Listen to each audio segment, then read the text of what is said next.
أعوذ بالله من الشيطان الرجيم.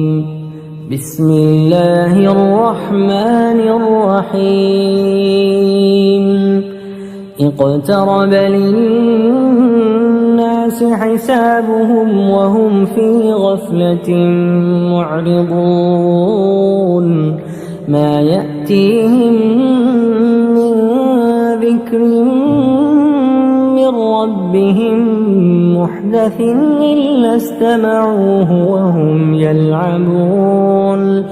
لاهية قلوبهم وأسروا النجوى الذين ظلموا هل هذا إلا بشر مثلكم أفتأتون السحر وأنتم تبصرون. അസ്സലാമു അലൈക്കും വറഹ്മത്തുള്ളാഹി വബറകാതുഹു. ഖുർആൻ പദം 1026 ദിവസത്തിലേക്ക് എല്ലാവരെയും ഹാർദമായി സ്വാഗതം ചെയ്യുന്നു. പരിശുദ്ധ ഖുർആനിലെ 21-ാമത്തെ അധ്യായമായ സൂറത്തുൽ അംബിയാഇൻ്റെ ആമുഖമാണ് ഇന്ന് പഠന വിധേയമാക്കുന്നത്. ക്ലാസ് ആരംഭിക്കുന്നതിനായി ആദരണീയനായ ഡോക്ടർ AI വിലായത്തുള്ള സാഹിബിനെ ക്ഷണിക്കുന്നു. അസ്സലാമു അലൈക്കും വറഹ്മത്തുള്ളാഹി വബറകാതുഹു. أعوذ بالله من الشيطان الرجيم. بسم الله الرحمن الرحيم. اقترب للناس حسابهم وهم في غفلة معرضون. ما يأتيهم من ذكر من ربهم محدث إلا استمعوه وهم يلعبون. لاهية قلوبهم وأسروا النجوى الذين ظلموا هل هذا إلا بشر مثلكم أفتأتون السحر وأنتم تبصرون. صدق الله العلي العظيم. സൂറത്തുൽ അംബിയായിലെ ആദ്യത്തെ 3 ആയത്തുകളാണ് ഞാൻ നിങ്ങളെ ഓതി കേൾപ്പിച്ചിട്ടുള്ളത്. ഈ 3 ആയത്തുകളുടെ വിശദീകരണം ഞാൻ ഇന്ന് നടത്തുന്നില്ല. സൂറത്തുൽ അംബിയാ പരിചയപ്പെടുത്താമെന്നാണ് ഉദ്ദേശിക്കുന്നത്. 112 ആയത്തുകൾ അടങ്ങിയിട്ടുള്ള മക്കയിൽ അവതരിച്ചിട്ടുള്ള സൂറത്താണ് സൂറത്തുൽ അംബിയാ. വിശുദ്ധ ഖുർആനിൽ 21-ാമത്തെ സൂറത്തായിട്ടാണ് അത് ക്രമീകരിക്കപ്പെട്ടിട്ടുള്ളത്. മക്കയിൽ നബി സല്ലല്ലാഹു അലൈഹി വസല്ലമയുടെ പ്രബോധന ദൗത്യം അതിന്റെ ഏറ്റവും അവസാന ഘട്ടത്തിലേക്ക് എത്തുന്നതിന്റെ തൊട്ടു മുമ്പായി ഒരു സന്ദർഭത്തിലായിരിക്കണം ഈ സൂറത്ത് അവതരിച്ചിട്ടുണ്ടാവുക. മദീനയിലേക്കുള്ള പലായനം അനിവാര്യമായ ഒരു സാഹചര്യം, അതുകൊണ്ട് പൂർവിക സമൂഹങ്ങളുടെ അത്തരം അനുഭവങ്ങളെ പരാമർശിക്കുന്ന കാര്യങ്ങളൊന്നും ഈ സൂറത്തിൽ ഉൾപ്പെടുത്തപ്പെട്ടിട്ടില്ല. അതുകൊണ്ട് തന്നെ ഈ സൂറത്ത് മക്കയിലെ നബി സല്ലല്ലാഹു അലൈഹി വസല്ലമയുടെ ദൗത്യ നിർവഹണത്തിന്റെ ഏറ്റവും അവസാന ഘട്ടത്തിലാണ് എന്ന് പറയാൻ വയ്യ. അതിന്റെ തൊട്ടു മുന്നേ ഉള്ള ഘട്ടത്തിലാവാനാണ് സാധ്യതയുള്ളത്. ഈ സൂറത്തിന്റെ പേര് അൽ അംബിയാ എന്നാണ്. നബി എന്നതിന്റെ ബഹുവചനാണ് അംബിയാ. പ്രവാചകന്മാർ എന്നാണ് ആ പദം സൂചിപ്പിക്കുന്നത്. ഈ സൂറത്തിൽ എവിടെയും അൽ അംബിയാ എന്ന വാക്ക് വരുന്നില്ല. ധാരാളം പ്രവാചകന്മാരെ ഈ സൂറത്തിൽ പരാമർശിക്കുന്നുണ്ട്. ഒന്നിനു പുറകെ ഒന്നായി ധാരാളം പ്രവാചകന്മാരെ, ഒരുപക്ഷെ ഏറ്റവും കൂടുതൽ പ്രവാചകന്മാരെ പരാമർശിക്കുന്ന സൂറത്ത് ഇതായിരിക്കണം. തുടർച്ചയായിട്ട് ധാരാളം പ്രവാചകന്മാരെ പരാമർശിക്കുന്നുണ്ട് ഈ സൂറത്തിൽ. എന്നാൽ ആ പ്രവാചകന്മാരെ കുറിച്ച് വിശദമായിട്ട് പ്രതിപാദിക്കുന്ന ഒരു സൂറത്താണ് എന്ന് പറയാനും വയ്യ. ഈ സൂറത്തിലെ മുഖ്യമായ പ്രതിപാദ്യ വിഷയം ഈ സൂറത്തിൽ കൈകാര്യം ചെയ്യപ്പെടുന്ന മുഖ്യമായ വിഷയം അൽ അംബിയ ആണ് എന്നും നമുക്ക് പറയാൻ സാധിക്കില്ല. പ്രവാചകന്മാർ പരാമർശിക്കപ്പെടുന്നുണ്ട് എന്നേ ഉള്ളൂ. അപ്പോ ഈ സൂറത്തിന്റെ പേര് അൽ അംബിയ എന്നത് ഈ സൂറത്തിൽ വരുന്നൊരു വാക്കല്ല, അതിലെ മുഖ്യമായ പ്രതിപാദ്യമല്ല. അതുപോലെ ഈ സൂറത്തിന്റെ ഉള്ളടക്കം സൂചിപ്പിക്കുന്ന ഒരു വാക്കുമല്ല. അത് സൂറത്തിനെ ഒന്ന് ഐഡന്റിഫൈ ചെയ്യാൻ വേണ്ടി ഒരു പേര് നൽകപ്പെട്ടു എന്നേ ഉള്ളൂ. അതിന് ചില ന്യായങ്ങളൊക്കെ ഉണ്ട്. അത് ആണ് ഞാൻ നേരത്തെ സൂചിപ്പിച്ചത്. ഈ സൂറത്തില് അംബിയ മുർസലുകളെ തുടരെ പരാമർശിക്കുന്ന ഒരു ഭാഗം കാണാൻ സാധിക്കും. അതാണ് അതിനുള്ള ഒരു വിശദീകരണമായിട്ട് നൽകാനുള്ളത്. 112 ആയത്തുകളുള്ള മക്കയില് ഏറ്റവും അവസാനത്തേതിന്റെ തൊട്ടു മുമ്പുള്ള ഘട്ടത്തില് ഷുഐബ് അബി താലിബിലെ ബഹിഷ്കരണവും അതുപോലെ ഉപരോധവും ഒക്കെ പിന്നിട്ടതിന് ശേഷമുള്ള ഒരു സന്ദർഭത്തിലാണ് ഈ സൂറത്ത് അവതരിച്ചിട്ടുണ്ടാവാൻ സാധ്യതയുള്ളത്. അത് നമുക്ക് മനസ്സിലാക്കി തരുന്നത് ഇതിന്റെ ഈ സൂറത്തിലുള്ള ഉള്ളടക്കം, അതിൽ കൈകാര്യം ചെയ്യപ്പെടുന്ന വിഷയവും പിന്നെ ഈ സൂറത്ത് ആയത്തുകളുടെ ശൈലിയൊക്കെയാണ്. അതിന്റെ അടിസ്ഥാനത്തിലാണ് മുഫസ്സിറുകൾ അങ്ങനെയുള്ള ഒരു ധാരണയിലേക്ക് എത്തുന്നത്. നബി സല്ലല്ലാഹു അലൈഹി വസല്ലമയുടെ മക്കയിലെ പ്രബോധന പ്രവർത്തനങ്ങള് അതിന്റെ വലിയ സ്വാധീനം ഉണ്ടാക്കിക്കൊണ്ടിരിക്കുന്ന അവരുടെ എതിർപ്പും നിഷേധവും ഒക്കെ തന്നെ ശക്തിപ്പെട്ടു വന്ന അതിന്റെ പരമകാഷ്ഠയിലേക്കൊക്കെ എത്തിക്കൊണ്ടിരിക്കുന്ന ഒരു സമയമാണ്. ഖുറൈശി പ്രമാണിമാരുമായിട്ട് നബി സല്ലല്ലാഹു അലൈഹി വസല്ലം നിരന്തരം അദ്ദേഹം മുന്നോട്ട് വെക്കുന്ന സന്ദേശം മുൻനിർത്തിക്കൊണ്ടുള്ള ചർച്ചകൾ നടക്കുന്നുണ്ട്. തൗഹീദാണ്, അള്ളാഹുവിന്റെ ഏകത്വമാണ്. ഈ പ്രപഞ്ചത്തിന് ഏകനായ ഒരു നാഥനുണ്ട്, അതിനൊരു മുദബ്ബിറുണ്ട്, അതിന് സകല കാര്യങ്ങളും ആസൂത്രണം ചെയ്യുന്ന ഒരു ഏകനായ റബ്ബുണ്ട്, അവനാണ് എല്ലാവരും വഴിപ്പെടേണ്ടത് എന്ന സന്ദേശമാണ് നബി സല്ലല്ലാഹു അലൈഹി വസല്ലം വളരെ ശക്തമായ ഭാഷയിൽ അവരുടെ മുന്നിൽ അവതരിപ്പിക്കുന്നത്. എന്നാൽ അതിനോട് എതിർപ്പ് കാണിക്കുന്ന, അതിനോട് നിഷേധാത്മകമായ നിലപാടോടുകൂടി അതിനെ സമീപിക്കുന്ന ആളുകളായിരുന്നു, അല്ലെങ്കിൽ ആ വിധത്തിലാണ് മക്കയിലെ ഭൂരിഭാഗം ആളുകളും പ്രതികരിക്കുകയുണ്ടായത്. അവര് യഥാർത്ഥത്തിൽ നബി സല്ലല്ലാഹു അലൈഹി വസല്ലം മുന്നോട്ട് വെക്കുന്ന ആ ജീവിത ദർശനത്തെ വേണ്ട വിധത്തില് കേൾക്കാനോ മനസ്സിലാക്കാനോ ഉൾക്കൊള്ളാനോ ശ്രമിക്കാതെ വളരെ അലസവും അലംഭാവം നിറഞ്ഞതും അശ്രദ്ധയോടുകൂടിയുള്ളതുമായ വിധത്തിലാണ് അവര് നബി സല്ലല്ലാഹു അലൈഹി വസല്ലമയുടെ ആ ദൗത്യ നിർവഹണത്തെ സമീപിക്കുന്നത്. അതുകൊണ്ടാണ് അവര് അതിനെ നിഷേധിക്കുന്നവരായിട്ട് മാറുന്നതും എതിർപ്പ് കാണിക്കുന്നതും ഒക്കെ തന്നെ. ഈ ആളുകളെ താക്കീത് ചെയ്യുകയാണ് സൂറത്തുൽ അംബിയയിൽ മുഖ്യമായി നിർവഹിക്കപ്പെടുന്ന ഒരു കാര്യം. അവരുടെ നബി സല്ലല്ലാഹു അലൈഹി വസല്ലമയുടെ പ്രബോധനത്തോടുള്ള അവരുടെ സമീപനം കടുത്ത ശിക്ഷ വിളിച്ചു വരുത്തുന്ന ഒന്നാണ്. അവര് അശ്രദ്ധയോടും അതുപോലെ അലസതയോടും കൂടി മാത്രമാണ് അതിനെ സമീപിക്കുന്നത്. അതിനെ ഗൗരവത്തിൽ ഉൾക്കൊള്ളാനുള്ള ഒരു ശ്രമവും അവർ നടത്തുന്നില്ല. ആ ഒരു നിലപാട് അവരെ ശിക്ഷക്ക് അർഹരാക്കുന്നുണ്ട് എന്നതാണ് ചൂണ്ടിക്കാണിക്കപ്പെടുന്ന ഒരു കാര്യം.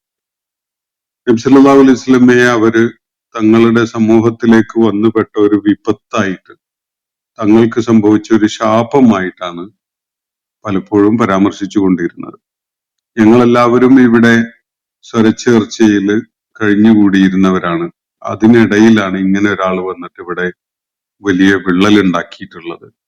സമൂഹത്തിന്റെ സാമൂഹ്യ സംവിധാനങ്ങളെ തന്നെ ഉലച്ചുകൊണ്ട് അതിനെ തകിടം മറിച്ചുകൊണ്ട് ഒരാൾ ഇവിടെ ഞങ്ങൾക്കിടയിൽ ആദർശപരമായ ഒരു വിള്ളൽ ഉണ്ടാക്കിയിരിക്കുകയാണ് എന്നതാണ് അവർ പറഞ്ഞുകൊണ്ടിരിക്കുന്ന കാര്യം.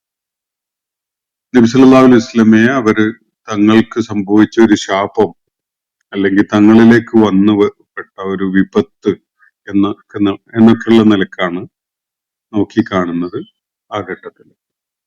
അപ്പൊ ഈ സൂറത്തില് അവര് ഉന്നയിച്ചിരുന്ന ചില വാദഗതികളെ നബി സല്ലല്ലാഹു അലൈഹി വസല്ലമയുടെ പ്രബോധനത്തിനോട് പ്രതികരിച്ചുകൊണ്ട്, അള്ളാഹുവിന്റെ ആയാത്തുകളോട് പ്രതികരിച്ചുകൊണ്ട് അവരുന്നയിച്ചിരുന്ന ചില പ്രതികരണങ്ങളോ വാദഗതികളോ ഒക്കെയാണ് ഈ സൂറത്തില് കൈകാര്യം ചെയ്യപ്പെടുന്നത്. അതിലൊന്നാമത്തത്, അവര് ഇതെന്താണ് ഒരു മനുഷ്യനാണല്ലോ, പ്രവാചകനാണ് എന്ന് പറഞ്ഞുകൊണ്ട് ഞങ്ങളുടെ ഇടയിലേക്ക് വന്നിരിക്കുന്നത് എന്ന് പറഞ്ഞുകൊണ്ടുള്ള ഒരു പ്രതികരണം. ഒരു മനുഷ്യന് പ്രവാചകനാവാൻ സാധിക്കുകയില്ല, ഒരു മലക്കോ മറ്റോ ആവണം എന്നതാണ് അവര് മുന്നോട്ട് വെക്കുന്ന, അവര് പറഞ്ഞുകൊണ്ടിരുന്ന കാര്യത്തിന്റെ ഒരു മർമ്മം. അപ്പോ നബി സല്ലല്ലാഹു അലൈഹി വസല്ലം ആ വിഷയത്തിൽ അത് സംബന്ധമായിട്ട് അള്ളാഹു ഈ മക്കയിലെ ആളുകൾ ഉന്നയിച്ച വാദത്തിനെ ഖണ്ഡിക്കുകയാണ്. പ്രവാചകന്മാരിൽ ആയിട്ട് മനുഷ്യരിലേക്ക് നിയോഗിക്കപ്പെടേണ്ടത് മനുഷ്യർ തന്നെയാണ് എന്നതിനുള്ള ചില ന്യായങ്ങള് ഈ സൂറത്തിൽ അവതരിപ്പിക്കപ്പെടുന്നുണ്ട്. അതുപോലെ നബി സല്ലല്ലാഹു അലൈഹി വസല്ലമക്കും വിശുദ്ധ ഖുർആനും എതിരെ പല ആരോപണങ്ങളും അവര് ഉന്നയിക്കുന്നുണ്ടായിരുന്നു. അതിൽ പലതും പരസ്പര വിരുദ്ധമായതാണ്. അവരുടെ നിലപാടുകളിലെ അവ്യക്തതയും ചാഞ്ചല്യവും ഒക്കെ വെളിപ്പെടുത്തുന്നതാണ്.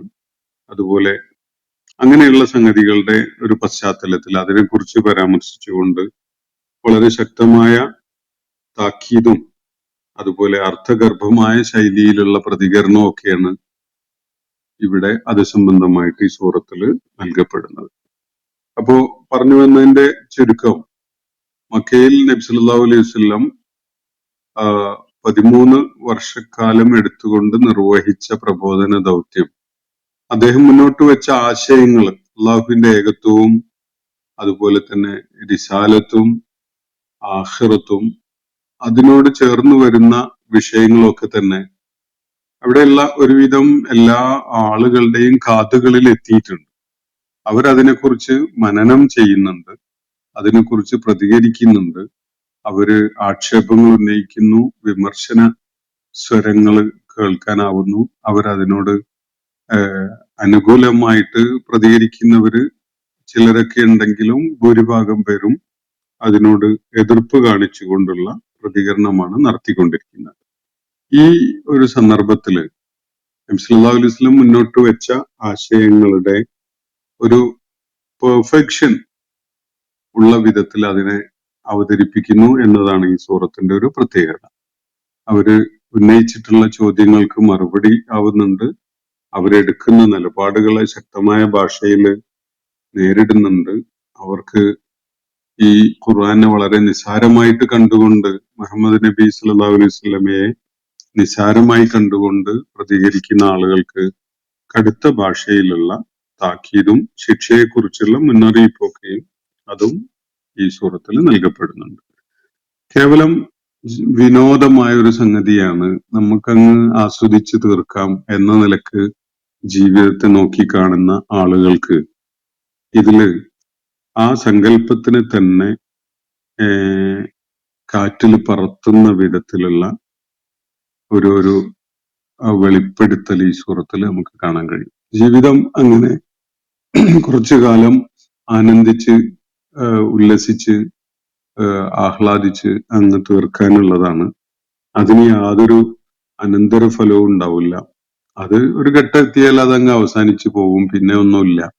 അതിന് അനന്തരഫലങ്ങള് ആഖിബത്ത് യാതൊന്നുമില്ല എന്ന നിലപാട് സ്വീകരിച്ചിരുന്ന ആളുകളെ അത് സംബന്ധമായിട്ടുള്ള ശക്തമായ താക്കീത് നൽകുന്ന ഒരു കാര്യം ഇതിൽ കാണാൻ കഴിയും. അനുസരണക്കേടും ധിക്കാരവും ഒക്കെ അവർ കാണിച്ചിരുന്നതിന്റെ മുഖ്യമായ കാരണം ഈ അടിസ്ഥാനപരമായ തെറ്റിദ്ധാരണയാണ്. ആളുകൾ വിശ്വസിച്ചു വെച്ചിട്ടുള്ളത് ജീവിതം ഇന്നും നാളെയായിട്ട് അങ്ങ് തീരുന്ന ഒരു സംഗതിയാണ്. അതുകൊണ്ട് പരമാവധി ആസ്വദിച്ച് ആനന്ദിച്ച് ആഹ്ലാദിച്ച് അങ്ങ് ജീവിക്കുക. അങ്ങനെ ജീവിച്ചു കഴിഞ്ഞാൽ ജീവിതം സാർത്ഥകമായി അർത്ഥപൂർണമായി അതിനുശേഷം പിന്നെ യാതൊന്നുമില്ല എന്ന ഒരു വിശ്വാസത്തിൽ നിലകൊള്ളുന്നത് കൊണ്ടാണ് യഥാർത്ഥത്തിൽ വിശുദ്ധ ഖുർആനോടുള്ള അതുപോലെ മുഹമ്മദ് നബി സല്ലല്ലാഹു അലൈഹി വസല്ലമിനോടുള്ള ഇവരുടെ പുറംതിരിഞ്ഞു നിൽക്കലും അനുസരണക്കേട് കാണിക്കലും ധിക്കാരപൂർവമായിട്ട് അവർ പ്രതികരിക്കുകയൊക്കെ ചെയ്യുന്നത് അതുകൊണ്ടാണ്. ജീവിതം എന്താണ് എന്നതിനെ കുറിച്ചുള്ള അവരുടെ തീർത്തും അടിസ്ഥാനരഹിതമായ ഈ ധാരണ കാരണമായിട്ടാണ്. അതിനെയാണ് ഈ സൂറത്തില് ലക്ഷ്യം വെച്ചുകൊണ്ട് വിശുദ്ധ ഖുർആൻ വിമർശിക്കുകയും ആക്ഷേപിക്കുകയും ഒക്കെ ചെയ്യുന്നത്. നബി സല്ലല്ലാഹു അലൈഹി വസല്ലമയും ഈ മക്കയിലെ ഈ ഖുറൈശികളും മുശ്രിക്കുകളും കുഫാറുകളും ഒക്കെയായ ആളുകൾ അവര് തൗഹീദിനെതിരിലുള്ള അവരുടെ കടുംപിടുത്തം, അവര് അടിസ്ഥാനരഹിതമായ അർത്ഥരഹിതമായ ബഹുദൈവത്വ വിശ്വാസം, അത് ആഴത്തില് വേരിറങ്ങിയിട്ടുള്ള ഒരു സംഗതിയൊന്നുമല്ല. അവർക്ക് അറിയാതെ അവര് മുന്നോട്ട് വെക്കുന്ന അവര് ഉയർത്തിപ്പിടിക്കുന്ന വിശ്വാസം എന്ന് പറയുന്നത് വളരെ ഫൂളിഷ് ആയ ഒരു സംഗതിയാണ്.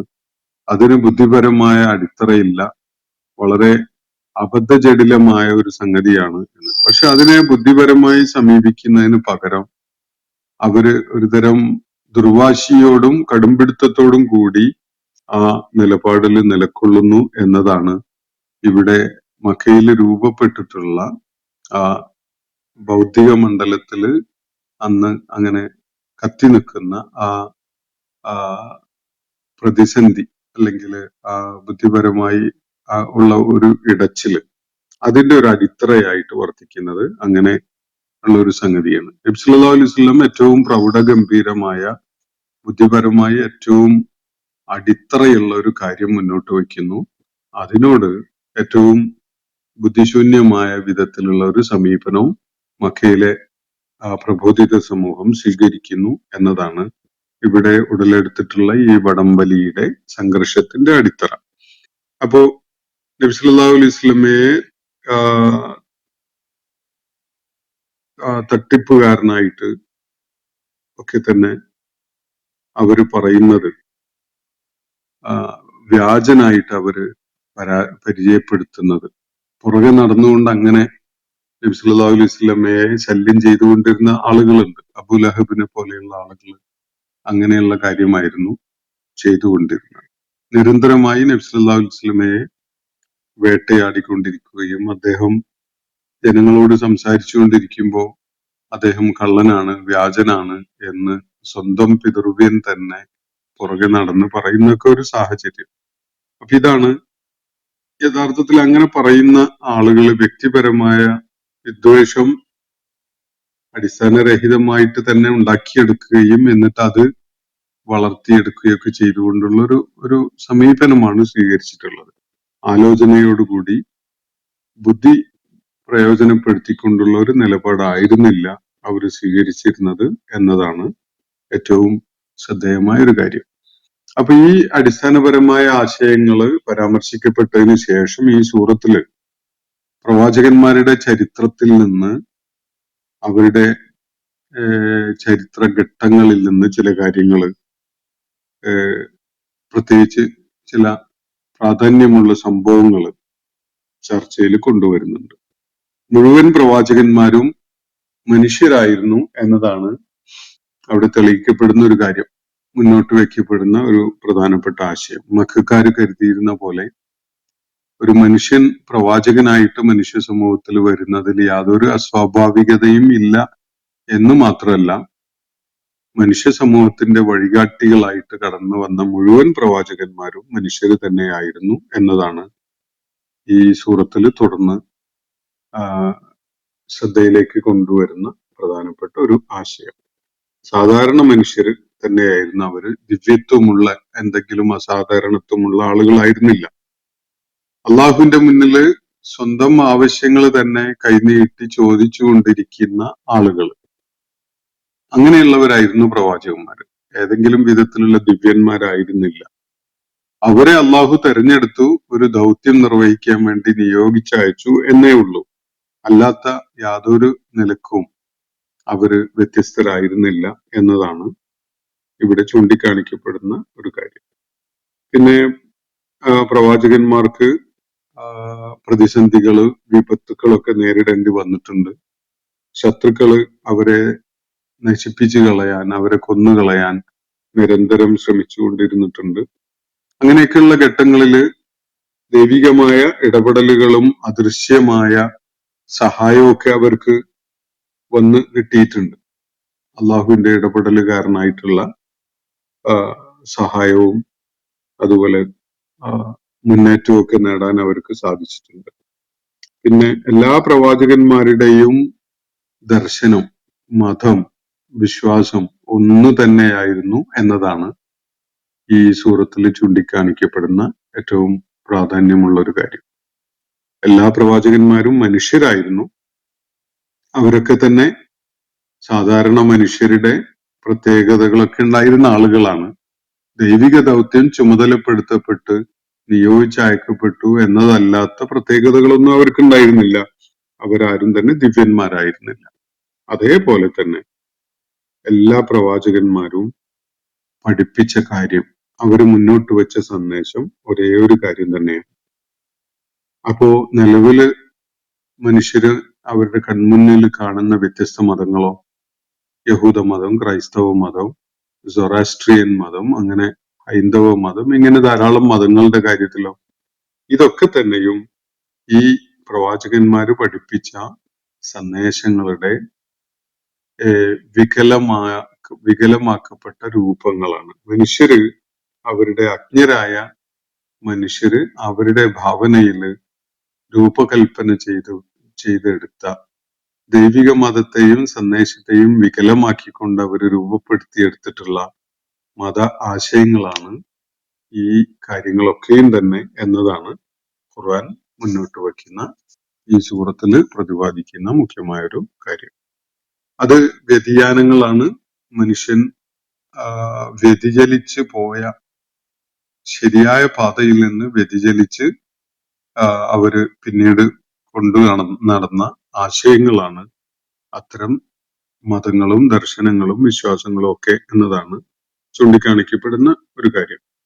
അപ്പോ